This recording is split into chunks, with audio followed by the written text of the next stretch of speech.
Wow, Heru Budi perbaiki Monas yang diacak-acak Anies. Buzzer Capres Nasdem itu pun ngamuk. Ditulis oleh Ferry Padli dari laman siwar.com. Bapak izin untuk revitalisasi Monas itu kapan akan dilakukan ya Pak rencananya? Ya, kita baru bahas dengan teman-teman ahli nanti. Sebelum hari Pak. Sesuai dengan Perpres 25 tahun 95. Jadi Pemprov itu mengajukan. Ya, itu ada semua. Pemprov itu tugas untuk menyusun rencana dan anggaran. Kemudian Komisi Pengarah bertugas untuk menyetujui dan mengendalikan kawasan Taman Merdeka. Lebih banyak mudaratnya daripada manfaatnya. Demikianlah kalimat yang tepat untuk menggambarkan Anies selama memimpin Jakarta. Bayangin aja, dari 23 janji kampanyenya hanya 5 doang yang terrealisasi. Itu pun terrealisasi nggak begitu berhasil alias tidak memenuhi target. Seperti rumah DP 0 dari target awal membangun 232.000 unit, cuma 2.300 unit doang yang terbangun. Atau cuma 1%-nya doang. Padahal program ini program unggulan ya. Hanya sedikit banget yang terwujud. Lalu bagaimana dengan program yang non-unggulan? Bisa-bisa tidak dikerjakan sama sekali. Kemudian OKOC juga sama. Katanya mau bentuk 200.000 wirausaha. Yang terrealisasi cuma 6.000 doang alias 3%-nya. Dan itu yang 6.000 belum tentu bisa survive karena tidak dilakukan pendampingan secara serius. Sedangkan program naturalisasi sungai menjadi program paling misteri di abad ke-21. Pasalnya ada namanya doang tapi bagaimana bentuknya tidak ada yang tahu. Ada pula yang mengatakan naturalisasi sungai adalah membiarkan sungai alami seperti apa adanya tanpa disentuh sama sekali. Itu mah bukan program namanya tapi pembiaran. Justru yang menonjol dari peninggalan Anies adalah masalah demi masalah. Di antaranya kawasan Monas yang dulu dia gunduli. Tentu masih segar di ingatan kita kala itu Anies ngotot ingin menggelar Formula E di kawasan itu. Untuk mewujudkan balap mobil kursi tunggal itulah pohon-pohon yang ada di Monas ditebangi. Setelah ratusan pohon dimusnahkan oleh Pemprov Jakarta, baru tahu kalau Monas itu ternyata cagar budaya, sehingga tidak boleh dijadikan tempat ajang balapan mobil, karena dikhawatirkan akan merusak peninggalan bersejarah yang ada di sana. Terakhir apa yang terjadi? Pohon sudah ditebangi, kegiatan Formula E-nya dipindah ke Ancol. Waduh, ya begitulah kalau bikin event tanpa perencanaan yang matang, bukannya memperbaiki malah merusak. Celakanya Wan Anies tidak bertanggung jawab atas berkurangnya pohon secara drastis di kawasan Monas itu. Sampai dia selesai menjabat sebagai gubernur pun tak pernah sekalipun meminta maaf kepada warga Jakarta. Padahal Monas itu kebanggaan warga Indonesia. Diacak-acak oleh Anies seperti tanpa bersalah.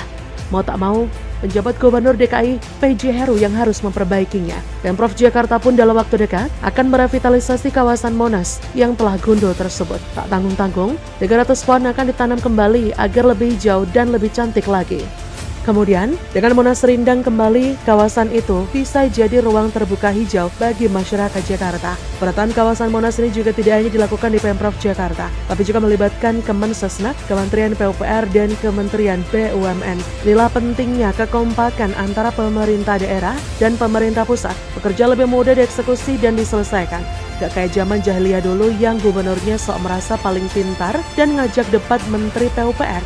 Mirisnya bukannya mendapat apresiasi, tapi langkah PJ Heru dan pemerintah pusat yang hendak merevitalisasi kawasan Monas malah diamuk oleh kadrun di Twitter.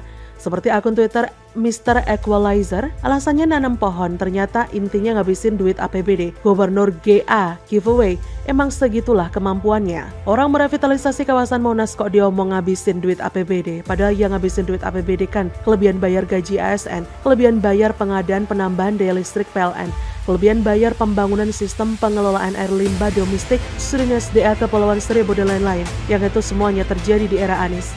Kadrun emang suka mikir kebalik. Anies yang melakukan pemborosan APBD tapi Heru yang tertuduh. Kemudian dari @long74, semangat lagi korupsi, sembari menampilkan foto Harun Masiku. Sebentar, apa hubungannya antara Harun Masiku dengan revitalisasi kawasan Monas?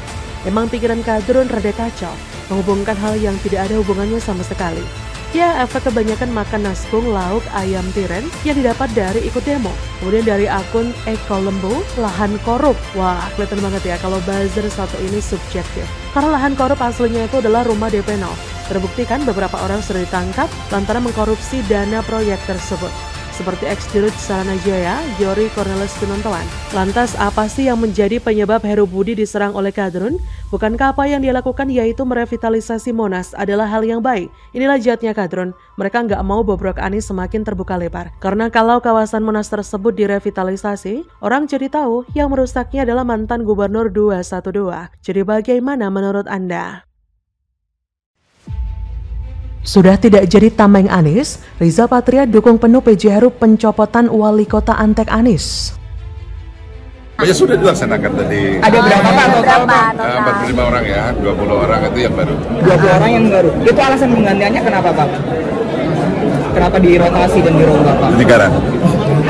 Penyegaran agar? Penyegaran. Agar segar. Ada tudingan ini bersih-bersih pejabat mantan gubernur sebelumnya. Oh tidak.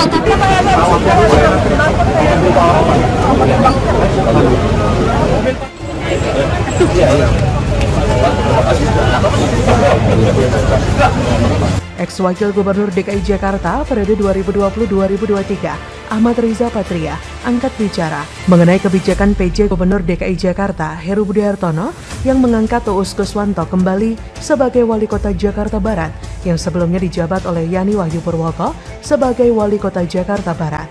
Pengangkatan tersebut menjadi sorotan lantaran Uus pernah dicopot dari jabatan yang sama di era ex-gubernur Anies Baswedan. Uus dulu dicopot dari Wali Kota Jakbar.